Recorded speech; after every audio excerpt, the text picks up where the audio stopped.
Hello दोस्तों, कैसे हैं आप लोग। स्वागत है आपका मेरी नई वीडियो में। दोस्तों, आपको पता है कि गूगल पे, फ़ोन पे और भीम यूपीआई ये सारे जो हैं यूपीआई ऐप हैं जो कि हम यूज़ करते हैं मनी ट्रांसफ़र के लिए।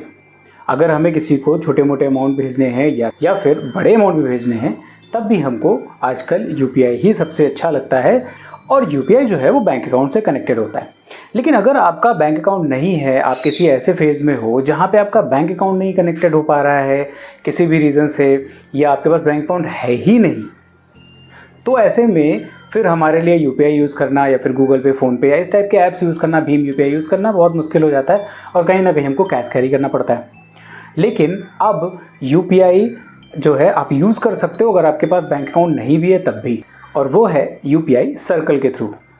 जी हाँ, यूपीआई सर्कल एक नया पार्ट आ रहा है यूपीआई का, जिसको इंट्रोड्यूस किया गया है national payment corporation of India के द्वारा। इसके बहुत से फ़ायदे हैं, बहुत ही आसानी से यूज़ भी हो जाएगा।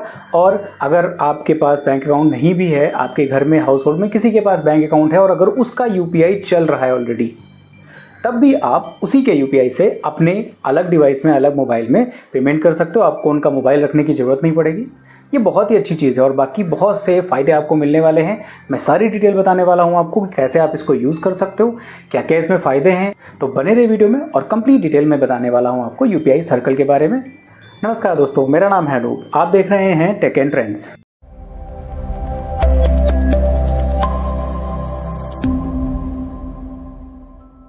तो दोस्तों, जैसा कि मैंने आपको बताया कि यूपीआई सर्कल एक नया सेगमेंट लॉन्च किया गया है एनपीसीआई द्वारा, जो कि हम यूज़ कर सकते हैं अगर हमारे पास बैंक अकाउंट नहीं है, अगर हमारा किसी भी तरीके से जो है यूपीआई अकाउंट नहीं बन पा रहा है फिर भी। अब यूपीआई के लिए जो बेसिक चीज़ें हैं वो मैं आपको क्लियर कर देता हूँ कि देखिए यूपीआई में क्या होता है कि हमारा जो बैंक अकाउंट है, ठीक है, उसमें जो रजिस्टर्ड नंबर होता है, उस रजिस्टर्ड नंबर के थ्रू हम यूपीआई को रजिस्टर करते हैं, उसको एक्टिवेट कर लेते हैं और फिर उसके बाद में वो जो नंबर है वो जिस मोबाइल में, जिस डिवाइस में रहता है, उसी में वो यूपीआई अकाउंट आपका चलेगा। उसी में आपका गूगल पे, फ़ोन पे और बाकी सारे भीम यूपीआई जैसे ऐप्स चलते हैं। बाकी और किसी दूसरी डिवाइस में वो नहीं चलेंगे अगर आपका नंबर वहाँ पर नहीं है। अब यहाँ पर एक बहुत बड़ी प्रॉब्लम आ जाती है। जैसे मान लीजिए फॉर एग्जाम्पल आप एक फादर हो और आपके पास यूपीआई अकाउंट है, आपके बच्चे के पास यूपीआई अकाउंट नहीं है जो कि बाहर पढ़ रहा है और वो अभी एलिजिबल नहीं है इस पर कि उसका यूपीआई अकाउंट बन सके।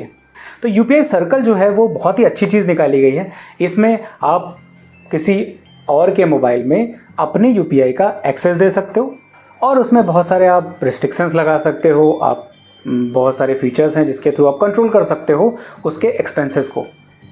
तो उसमें आपको मैं बता देता हूँ कंप्लीट डिटेल कि देखिए यूपीआई सर्कल जो ऑप्शन है ये अभी फ़िलहाल भीम यूपीआई में आया हुआ है। गूगल पे और फ़ोन पे जैसे बाकी ऐप्स में बहुत जल्द आ जाएगा। अभी फ़िलहाल भीम यूपीआई के थ्रू आप यूज़ कर सकते हो। तो अगर आपको यूज़ करना है तो आपको यूपीआई सर्कल में जाना पड़ेगा, एक ऑप्शन मिलेगा आपको, और जैसे आप यूपीआई सर्कल में चले जाओगे उसके बाद आपको एक बेनिफिशरी सेलेक्ट करना पड़ेगा वहाँ पे। बेनिफिशरी इन द सेंस कि मतलब जिस पर्सन को आप एक्सेस देना चाह रहे हो अपने यूपीआई अकाउंट का एक्स्ट्रा, वो बेनिफिशरी। अब वो जो बेनिफिशरी है वो आपके कॉन्टैक्ट डिटेल में होना चाहिए नंबर, उसी के थ्रू आप दे सकते हो। आपने मोबाइल नंबर सेलेक्ट कर लिया, बेनिफिशरी बना दिया और बेनिफिशरी बनाने के बाद आपके पास दो ऑप्शंस आ जाते हैं। पहला ऑप्शन रहेगा जिसमें आपको पार्शियल एक्सेस देना है और दूसरा ऑप्शन रहेगा जिसमें आपको फुल एक्सेस देना है। तो जो यूपीआई सर्कल है, पहले तो मैं ये क्लियर कर दूं कि ऐसा नहीं होगा कि आपने किसी को बेनिफिशरी बना दिया है तो वहाँ पे वो आपके अकाउंट के सारे पैसे खर्चा कर सकता है। ऐसा नहीं है। यहाँ पे आप लिमिट रख सकते हो। जो लिमिट है वो है एक महीने में 15,000 रुपये तक की मैक्सिमम लिमिट उस बेनिफिशरी अकाउंट पे, या फिर जो मैक्सिमम एक सिंगल ट्रांजैक्शन होता है वो 5,000 रुपये तक की लिमिट रहती है। 5,000 के ऊपर का जो सिंगल ट्रांजैक्शन है वो नहीं हो सकता और पूरे महीने का जो लिमिट है वो 15,000 रुपये से ऊपर नहीं होती है। तो आप इस तरीके से किसी का अकाउंट बना सकते हो और उसमें एक आपकी लिमिट सेट हो जाएगी। तो इसमें दो ऑप्शन होते हैं। पहला ऑप्शन रहता है पार्शियल का, जो कि आप उसमें सेट कर सकते हो कि आपने मान लीजिए फॉर एग्जांपल कोई अकाउंट बनाया और उसमें 5,000 या 10,000 रुपये का एक लिमिट उसकी सेट कर दी कि 10,000 रुपये की लिमिट मैंने रख दी है एक एक्स पर्सन को और ये 10,000 रुपये मेरे अकाउंट से मैक्सिमम खर्चा कर सकता है।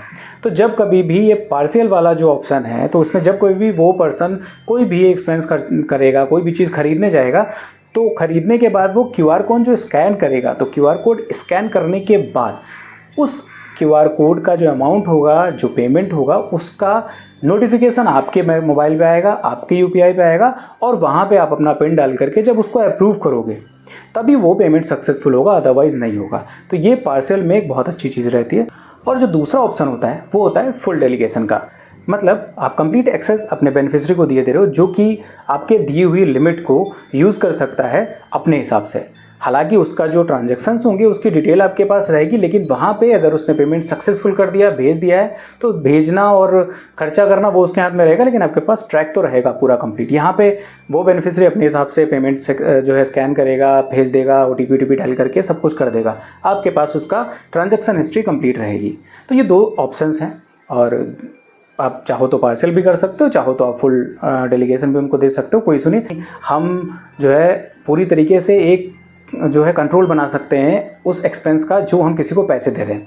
तो ये बहुत बढ़िया चीज़ है। वैसे अगर आपने किसी को पेमेंट भेजा, फॉर एग्जांपल आपने अपने बेटे को पेमेंट भेजा है, उसने 20,000 रुपये मांगे, आपने उसको दे दिया, 10,000 रुपये मांगे उसने, आपने उसको दे दिया। अब वो 10,000 रुपये कहाँ खर्चा कर रहा है, कैसे खर्चा कर रहा है, ये चीज़ आपको पता ही नहीं चलती है। वो जो बताया उन्होंने वो देख लिया, लेकिन यहाँ पर आपके पास कंप्लीट ट्रांजेक्शन्स की डिटेल रहेगी।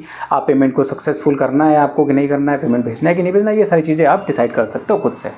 तो फिलहाल ये थी न्यूज़ UPI सर्कल के बारे में। आप कैसे इसको यूज़ कर सकते हो, क्या क्या फ़ायदे हैं, कैसे आप कंट्रोल कर सकते हो, सारी डिटेल मैंने आपको बताने की कोशिश करी।